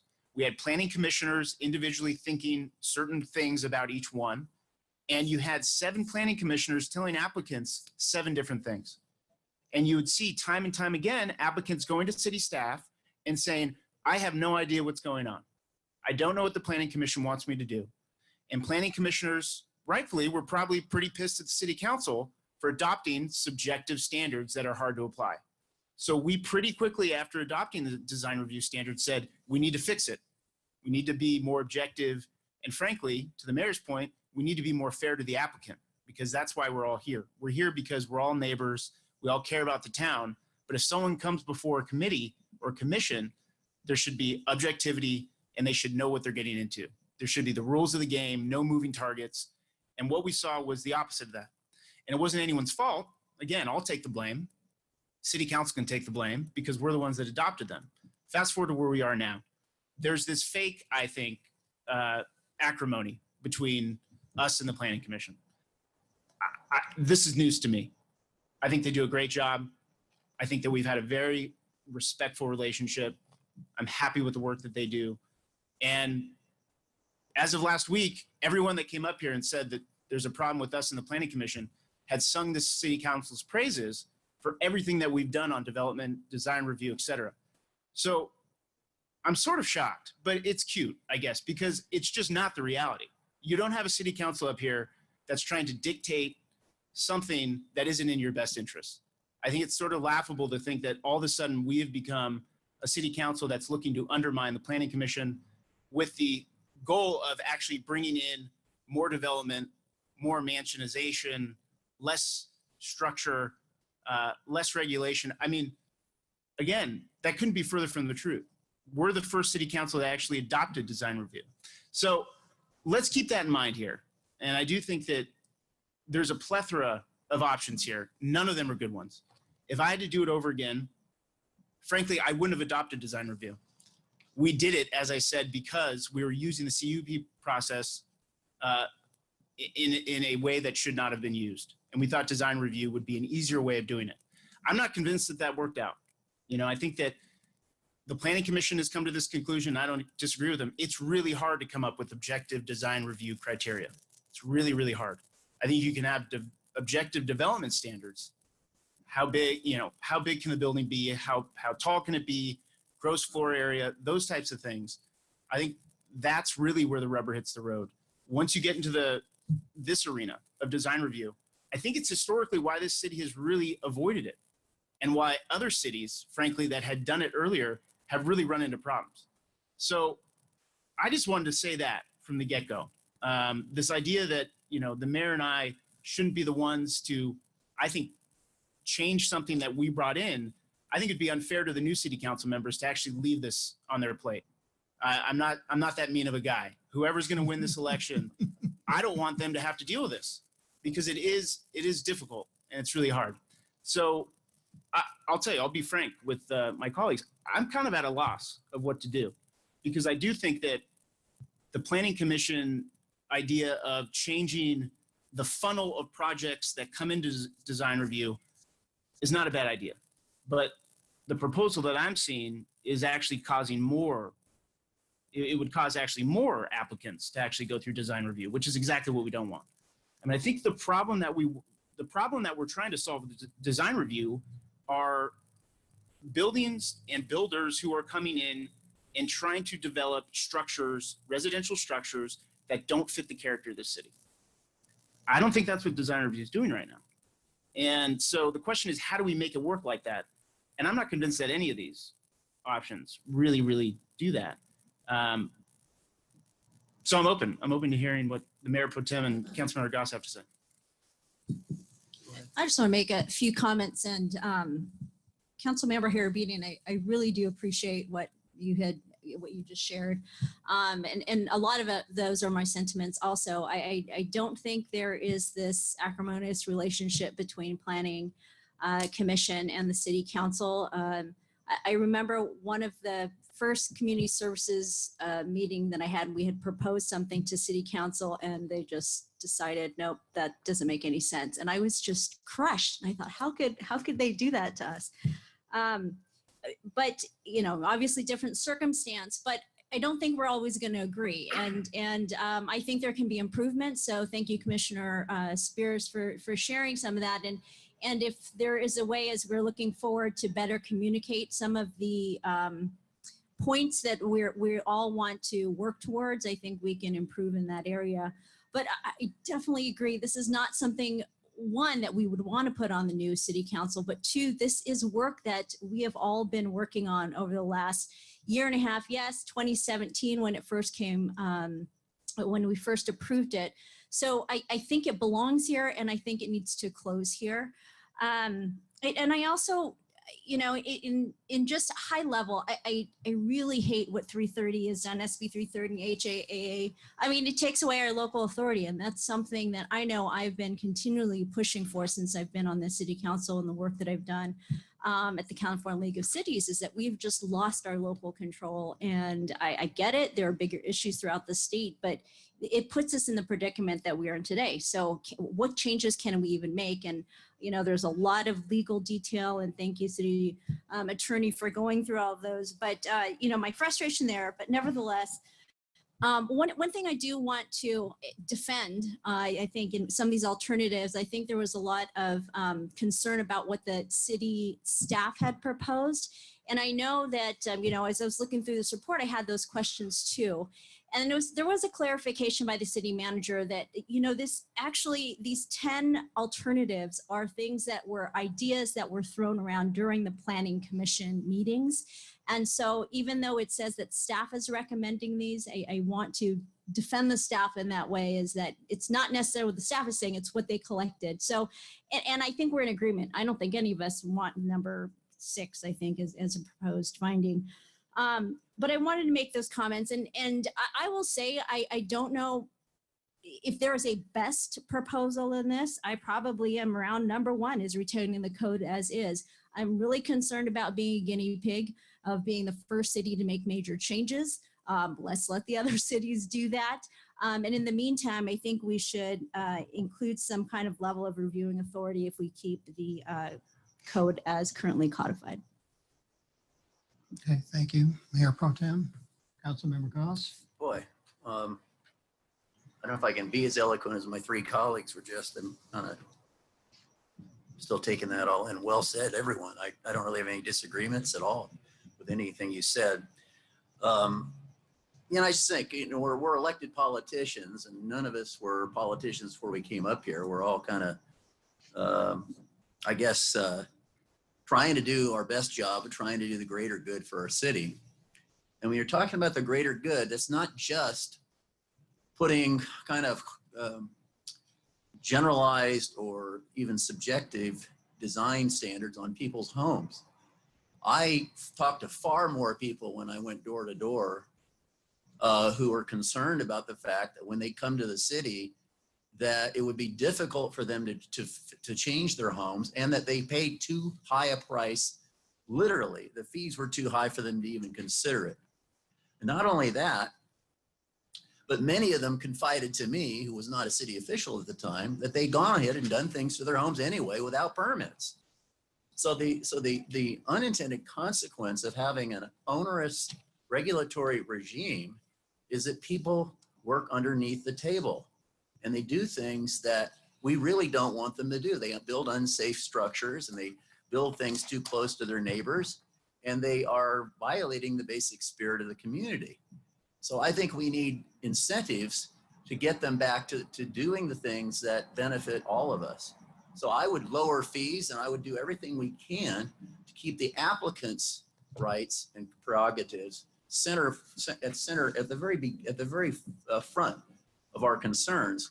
However, I've also participated with my colleagues in all the major changes we've made over the last few years that really made it very difficult for someone to come into this city and turn this into some kind of Glendale.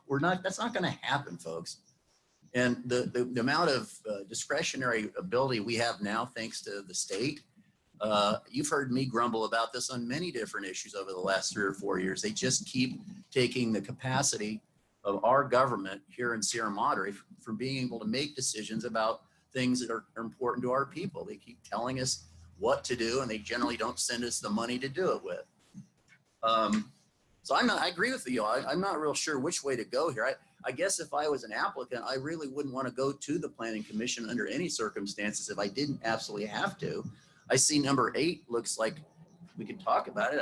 I don't know if it's going to go very far, but the idea that we try to minimize trips to the Planning Commission for applicants and try to get them into our planning staff for some kind of administrative review. I think, to me, if we could go in that direction, I would be more pleased. But I don't want to throw the baby out with the bathwater. If we do that, and that allows for significant development in the R1 area we don't want, then that's not what we want either. So I'd like to get some feedback on that. Thank you.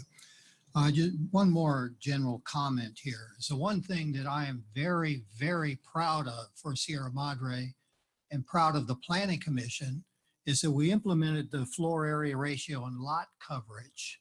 That is the big thing about keeping Sierra Madre from becoming a Glendale or an Arcadia or whatever. So, that's done. So there's no chance of mansionization happening here in Sierra Madre. The rest is just details. But the big fundamental thing that's keeping Sierra Madre the way it is what was done by the Planning Commission and approved by the City Council, which is the lot coverage rules. So that's done. Sierra Madre in that regard is preserved. So with that, I just want to cut to the chase here. Mayor Pro Tem and Councilmember Goss mentioned that option number 8, which is to basically keep the code as currently codified with the design review by staff with an appeal function to the Planning Commission and City Council. I think that's probably a good way to go here, because I think what we need to do is get to work, and we'll leave this for the next council, get to work on those design standards, because we're going to need those to keep somebody from coming in and building low-income housing in a big, boxy, ugly structure. If we don't have design standards for that, that's what's going to happen. So we still need the design standards. We maybe don't need it tonight, but this is something we can do to make it as a good compromise. It keeps the code as currently codified intact. So the subjective findings are still there. It makes it easier for applicants and much cheaper for them. And it saves them a lot of time where they can get feedback immediately without a public hearing. They can just talk to the director and staff and say, how about this? No, you have to do that. How about this? No, that's a better idea, but this is what you need to do. Okay, they go away, make their changes, resubmit, and they're good to go. So I know the Planning Commission has praised our director repeatedly, and I also disagree with other characterizations have made. I believe our staff is very, very knowledgeable about this, and I think he's more than qualified to apply those findings in a very consistent and equitable way and still take care of the things that we're all concerned about. So I'm going to just throw that out there and see. That's basically what you suggested. Can I just get a question for staff?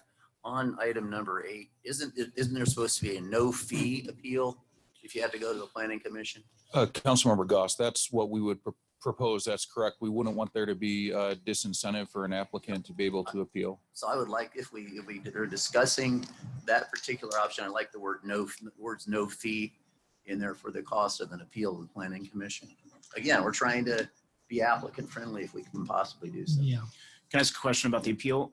The applicant can obviously appeal if the staff comes to a conclusion they don't like. Can anyone else appeal a decision? So I'll defer to the city attorney, but I believe anyone who has standing would be able to appeal. So if they were impacted by the decision, but I could be corrected. So pause for the mic to turn out. That's correct. Someone, it's going to be the applicant, and it can be members of the council as well. And is there anyone else, Vincent? It could be another resident or an adjacent neighbor, and they would have to pay an application fee. Currently, that fee is 70% of the total application fee. So, but we could change that. That's correct.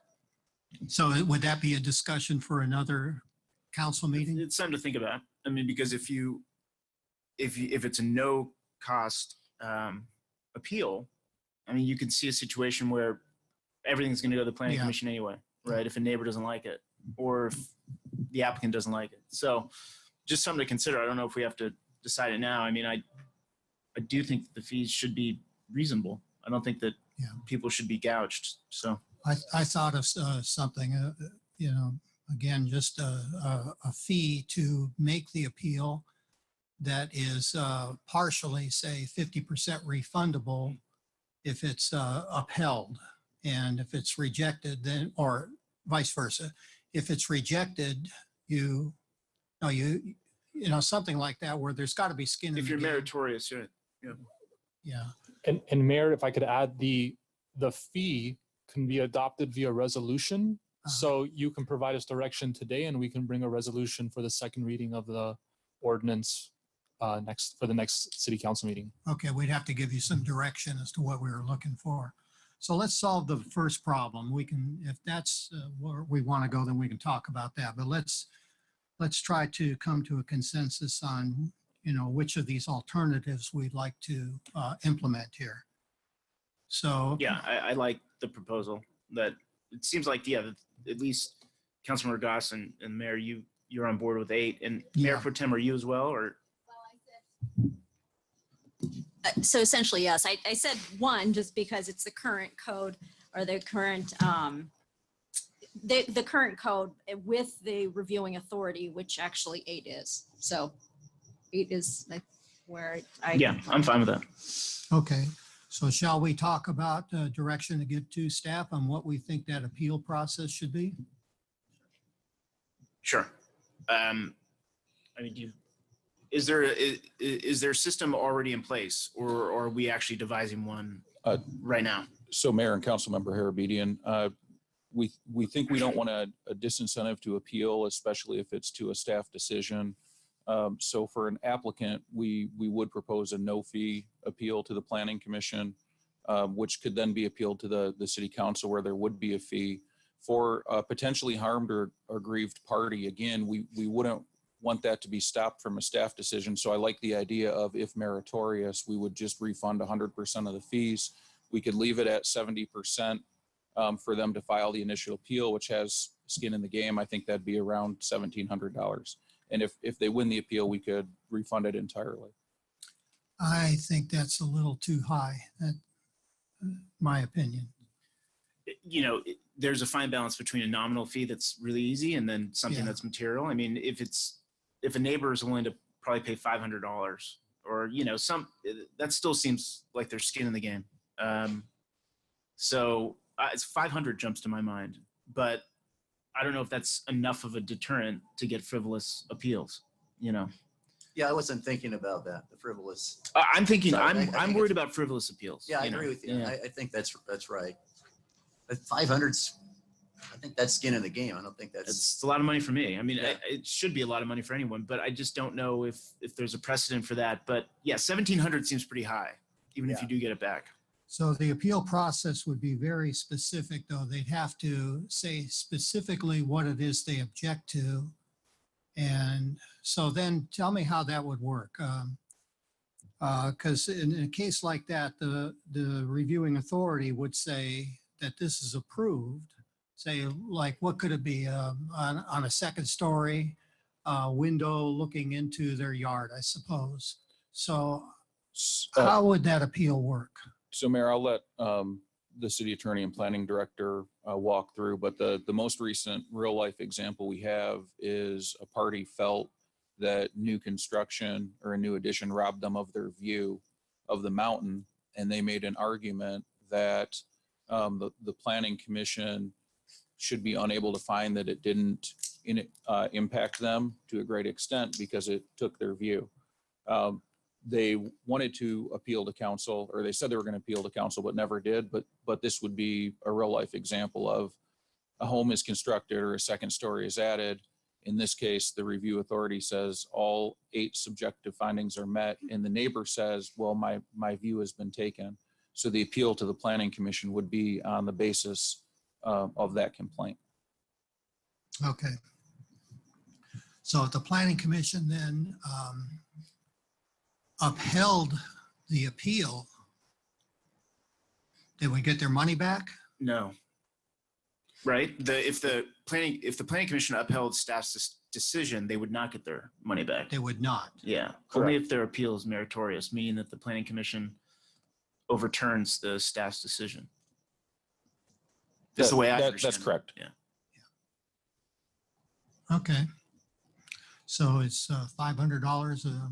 I mean, we're pulling a number out of a hat here. I think 1,700 is way too much. What is an appropriate number? 500 is fine with me. I'm fine with and, that. and obviously, city councils can, if 6 months into it, just You can modify it if you Yeah. have to, up or down.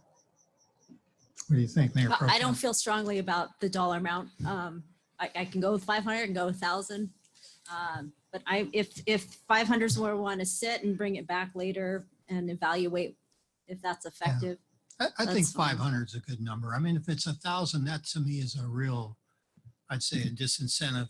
500, if you're really serious about this, Yeah. I think your neighbor's doing something to obstruct your view, and then you're forced to yeah. put up $1,000 checks a lot. So Okay, so if we go with that, then you'll come back with some details of how it would work and then have it in the form of a resolution. That's correct, Mayor. We have direction. Okay. Okay, so I'm hearing we have a consensus on alternative number 8. do you need a formal motion for adoption? Yes, Mayor, we would need a motion. I'll move to approve option number 8. Second that. Okay, all in favor? Aye. Aye. Okay, passes unanimously. Okay, what's next on the agenda here? Can we share the score? 3-1 Dodgers. 3-1 Dodgers in the 8th. 8th inning. That was a home run. Okay, Corey Seager's on first, is that true? Yep. Okay. Oh, Seager walked, okay. All right, that's great.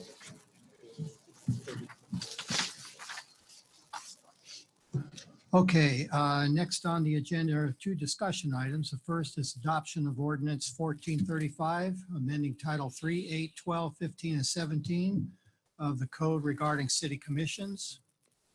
Thank you, Mayor. This will be our administrative analyst, Jen Peterson. Good evening, Mayor and City Council. For your consideration this evening by first reading by title only is ordinance 1435, which amends the municipal code to correct and update references to commissions that have disbanded or whose duties have been taken over by active commissions. Staff has continued to review the municipal code to ensure accuracy and compliance. That review has revealed references to the Tree Commission, which should be corrected to the Energy, Environment, and Natural Resources Commission, and references to the Cultural Heritage Commission, which should be corrected to the Planning Commission. Additional revisions included in Ordinance 1435 are the correction of Senior Citizen Center and Toy Loan Building to be changed to the Hart Park House, and the removal of a section which refers to a skate park, which does not exist. The council may adopt 1435 as proposed and direct staff to return at the next meeting for a second reading, or may direct staff to make changes to ordinance 1435, or the council may decline to adopt ordinance 1435, thus leaving the municipal code unchanged. This concludes my report, and I'm available for any questions. Okay, just a quick one. This is just cleanup work. That's correct. Okay, I don't have any other questions. No question. Okay, I'll open it up for public comment. Anybody care to comment on this item? Okay, seeing no one, we'll bring it back to council. Any discussion? Oh, but thank you for going through all of those and cleaning that up. Our skate park would have been nice to keep in there, but we'll keep on wishing for that one. Okay, we have a motion. I'll move to approve ordinance 1435 as presented. Second. Okay, all in favor? Aye. Aye. Okay, passes unanimously.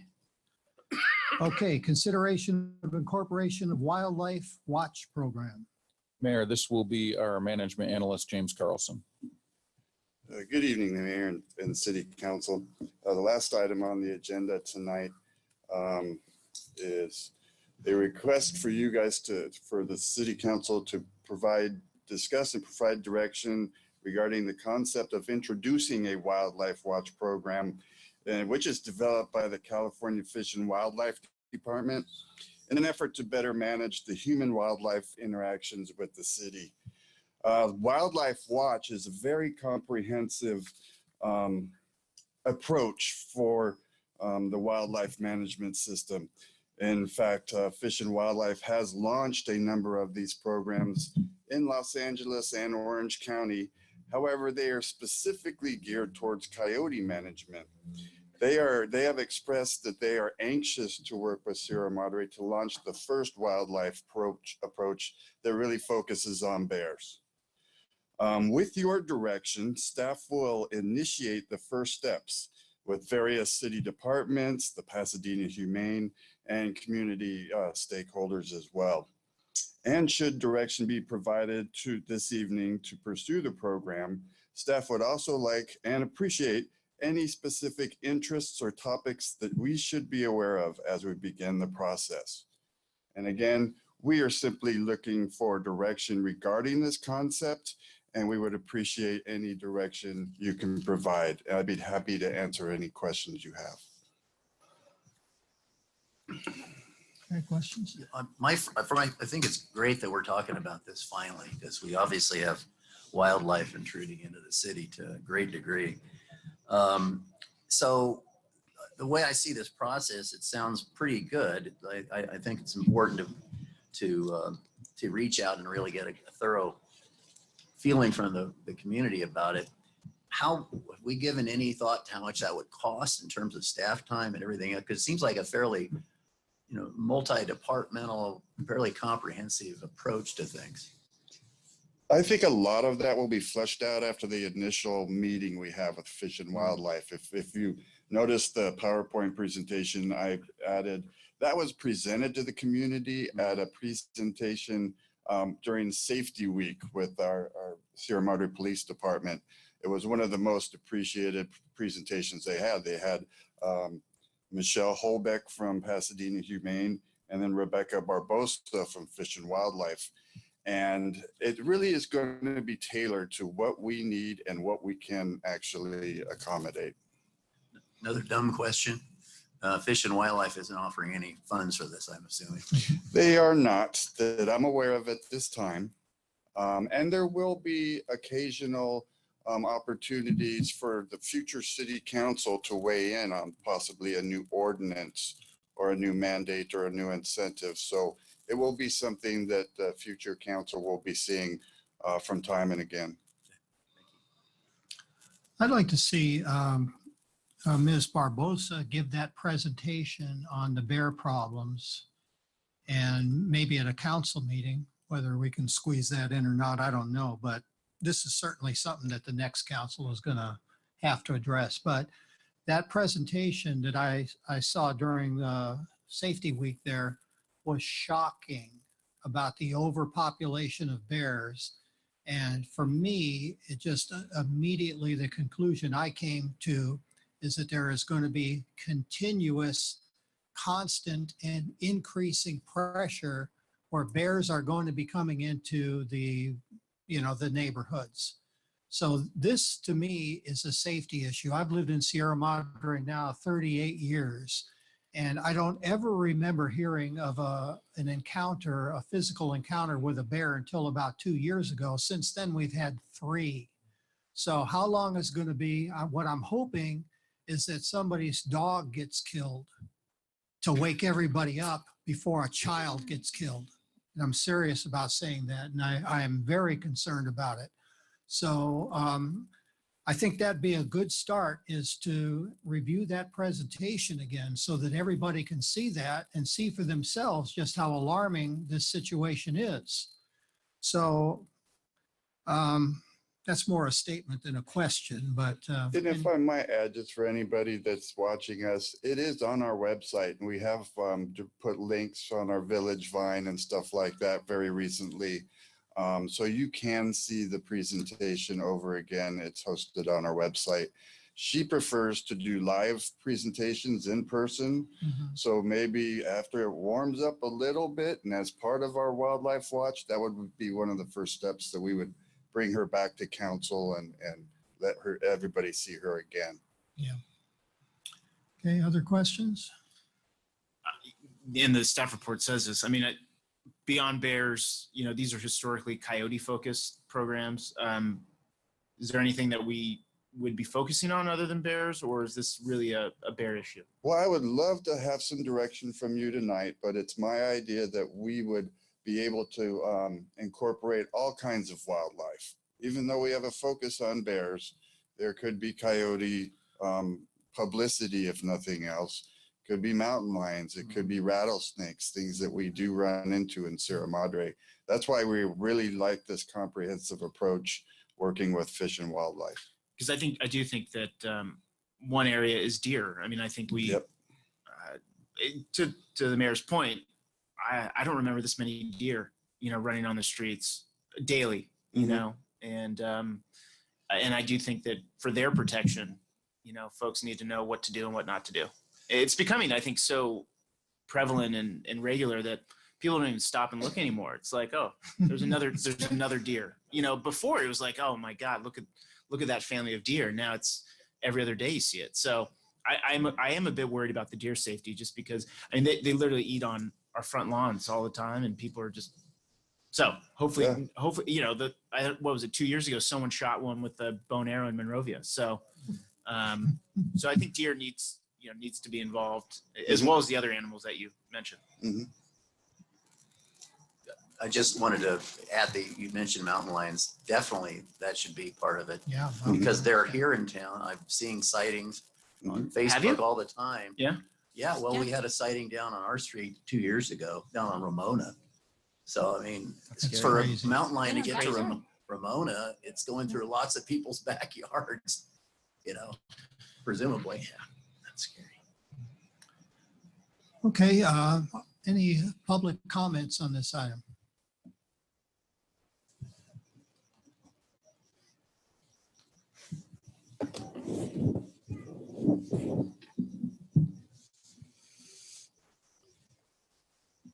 Good evening. I'll try to keep it short since it's late and cold. It's Robert Parkhurst, Grandview Avenue again. So I support the investigation of the Wildlife Watch program. I was fortunate enough to attend the Pasadena Humane and California Fish and Wildlife program on August 26th. And I want to thank the Sierra Madre Police Department for hosting the event. It was a fabulous event. And as they said in that presentation, and Mayor Capocha, as you mentioned, over the past 35 years, the population of bears has steadily increased. And so it's not surprising that we're having more interactions between peoples and bears, and that's only going to continue to increase. And I think we need to address this now before it gets even worse. And I think Wildlife Watch is a great start. But I would ask that the city refer this to the Energy, Environment, and Natural Resources Commission. This is a natural fit for them. They're passionate about this matter, and they have people with expertise in this area. I do think that they can't do it alone, of course. I think that they need to be working with the California Department of Fish and Wildlife, with city staff, with the police department, as well as Atlas Environmental Services. So I have that for your recommendation to kick it over to the ENR for their consideration and them to bring it back. That'll address some of the staff time that is and the cost that would be to develop this. So thank you. Okay.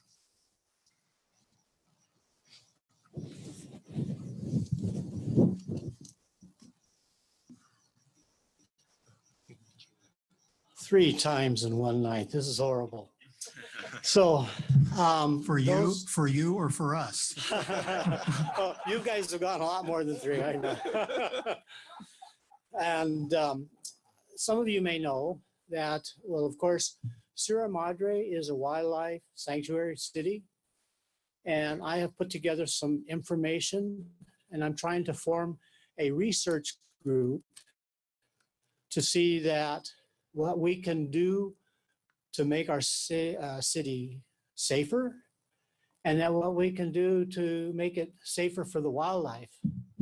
And the old saying of the Forest Service, hide your food and water, bang pots and pans together to scare the bear off, is old school. This is modern times. And the research group that I'm trying to put together to see what we can do to make it safer in the community. And the wildlife is being driven out of the hills by the fire and the drought. And what do? We hide the water, we hide the food, and we make loud noises to scare them away. And I just had a bear the other day in my backyard, 4 feet from me. And my pet alerted me to the fact that the bear was there, scared the heck out of me. And it just made it more to my attention that we do need to do something. And I will be getting literature out. I think one of the council members that lives close to me, I put some literature on their door. Thank you, Gary.